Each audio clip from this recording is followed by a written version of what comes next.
Greetings, fellow detectives, and welcome to Boiler Room Detective. Troubleshooting hydronics. Using the 20-degree rule. I like using the 20-degree rule to verify proper operation of the hydronic heating system. Most hydronic systems were designed around a 20 degrees Fahrenheit temperature difference or delta T. The returning water will be heated by 20 degrees through the boiler, and the returning water should be 20 degrees Fahrenheit lower than the supply water temperature. If the temperature difference is less than 20 degrees, this is usually not a problem. It just means the system is not operating at design conditions. The genuine concern is when the temperature difference is higher than 20 degrees Fahrenheit. This could indicate insufficient flow. Some boilers can handle a wider temperature rise, but verify it with the manufacturer. A wide temperature difference is called thermal shock, and it can destroy a boiler fairly quickly. The cool water returning to a hot boiler will cause rapid expansion and contraction. Using the PTA gauge to troubleshoot. The pressure temperature altitude or PTA gauge can help analyze hydronic system operation. The pressure and altitude scale are typically on the same pointer in the gauge because they are linked together. Every pound of pressure on the gauge will raise water 2.3 feet. If you see the picture of the PTA gauge, it shows a pressure reading of 12 psi. Tracing the gauge pointer in, you will see the water will reach about 28 feet or 8.5 meters high at 12 psi. This is usually sufficient for a two-story structure. Another diagnostic feature of the PTA gauge is it can tell you if the expansion tank is flooded. Water expands at 3% of its volume when heated from room temperature, and the extra volume is managed by the expansion tank. If the boiler relief valve is weeping, watch the pressure reading on the PTA gauge while the boiler is firing. If the boiler pressure rises when the boiler fires, this is an indication the tank is flooded. The other pointer on the PTA gauge shows the water temperature inside the boiler. On a non-condensing boiler, the water temperature should be above 140 degrees Fahrenheit or 60 degrees Celsius. Operating the non-condensing boiler below that temperature could destroy the boiler, flue, or chimney. What should the pressure be? Divide the height in feet above the boiler of the highest radiator by 2.3 and add 3 psi.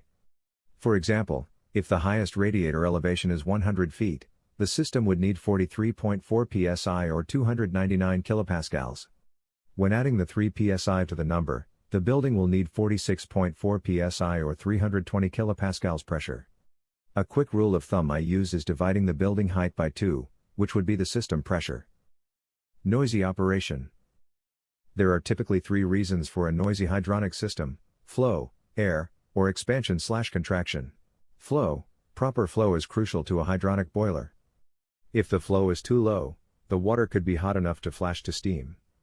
If the boiler sounds like the Rice Krispie cereal when firing, i.e., snap, crackle, pop, scale is probably forming, which could lower the boiler's efficiency and life. Excess flow can be noisy and can erode the inside of the piping or tubing, creating leaks. A good rule of thumb is the water velocity should be between 2 to 4.5 feet per second in occupied areas. Air. In addition to causing noisy operation, air inside the piping can cause internal corrosion or air-bound radiators. As you bleed air from the system, more water may need to be added to reach the desired system pressure. Expansion, contraction. Baseboard radiation will expand when heated and contract when cooled. When heated, the radiation may make an annoying ticking sound. To limit the ticking, check the mounting brackets for no metal-to-metal contact. The baseboard should have a plastic sleeve to allow it to slide on the bracket. Also, check where the tubing goes through the wall or floor. If the opening is too small to allow for expansion and contraction, the system could be noisy. Is the pump running? Sometimes it is difficult to tell whether a small circulator is running. You could place your hand on the motor but risk getting burned. The ampere rating for a small circulator may be difficult to measure with an amp meter.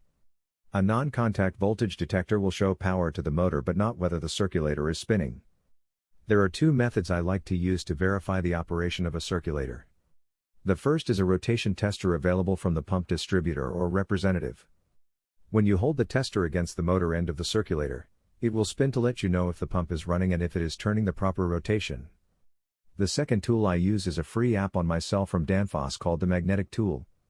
It will do the same as the rotation tester. I prefer this as I always have my cell with me. The app can also be used to see whether a solenoid valve is energized. Can the boiler breathe? Every boiler needs combustion air for proper burner combustion. In most instances, a boiler will use about 12 to 15 parts of air for every part of gas burned. When using outside air for combustion, consider the air density when setting the air-to-fuel ratio. The colder the air, the denser it is, meaning there will be more oxygen. The density or oxygen content will drop as the air warms or the barometric conditions change, affecting the air-to-fuel ratio. It is a good policy to check the air-to-fuel ratio on every boiler service call. Radiator not heating. Did you know the heat output from a cast iron radiator is 60% convection and 40% radiation? If the radiator is covered, this will reduce the convection or most of the heat output. If the room is feeling cool, verify the radiator convection is not impeded. Intermittent failures. One of the most frustrating things a tech will encounter in their career is a boiler that fails intermittently. Of course, it will always fail when the tech is not on site. Some boilers can track and/or display the cause of the failures, and this can help. My go-to technique while addressing an intermittent failure is to shut off the power to the boiler and snug the screws on the terminal strip. I recommend checking the terminal screw tightness on every service call as they tend to loosen over time.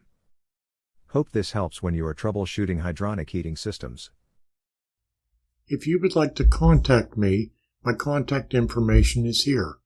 In addition, I have two websites. BrewingWithSteam.com has my monthly blog posts on steam systems for breweries, and Fire Ice Heat is my company website. I have written 11 books on boilers, and they are available on Amazon. In addition, you can find some of my writings in these fine publications. Thanks for stopping by Boiler Room Detective, and I hope to see you on the next case.